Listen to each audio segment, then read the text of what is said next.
Sino po ang Maganda uupo yung sa tanong impeachment trial? Ganito nga po yan, paliwanag ko muna.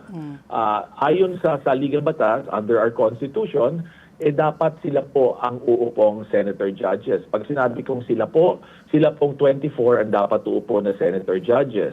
Dahil po ayon sa saligang batas, 2/3 ang botong kinakailangan para matanggal o mapatalsik ang isang public officer na ini-impeach. Ngayon, katulad ng lagi ko pong sinasabi, medyo unique itong sitwasyon na to kasi po end of term, di po ba? Yes. Sabi nga nila, kung maririnig natin ng Senate President, sabi ng Senate President, tapos suspended ang session at hindi kami pwedeng mag-conduct niyan, parang ganun ang sinabi niya kahapon lamang, kailangan sa pagbalik ng sesyon. Kung pwede kami magpatawag ng special session, yun lang talagang kailangan. Yun ang sabi niya. Ngayon, tatandaan po natin, dahil unique na yung sitwasyon, yung term ng mga senador ay matatapos pa siyempre yung katapusan ng June. Pero ilang araw, ilang session days na lamang talaga. Yes. Di ba? Kasi mga naboto ay siyempre susumpa yun para sa susunod na kongreso. Opo.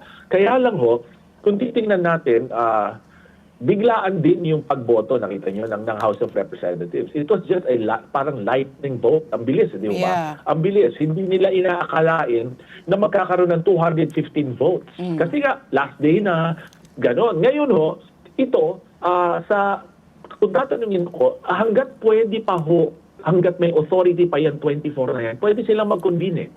Ngayon, ang susunod na tanong, kaya ba yan ng 6 na araw? Yeah. Kaya ba yan ng 8 araw? Kaya ba yan ng 10 araw? Sila po kasi ang mag-lay down ng rules of procedure. Ang mismo ang Senado. Ngayon, sabihin natin, parang posible. Pero sa basis experience ko, nung panahon ni Chief Justice Corona, ang articles of impeachment ay mga 8 o 9, kung hindi po ako nagkakamali. Pero ang hinir lang dyan, 3.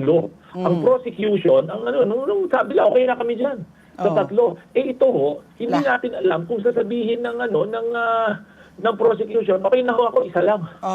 Ito lang yung pinakamatibay namin. Tapos, let the defense present their evidence. Ito naman, ano lang to, haka-haka. Liliwanahin ko lang. Sinasabi kasi, ang tanong lamang, pwede pa ba? Pwede sila mag-convene, basta may authority sila. Yun naman ang sinasabi nila, di ba? As to gaano kabilis at katagal, madidikta rin yan ang paano nila tatakbuhin ng proseso. Let's get together, Sunday 25. Sunday 25.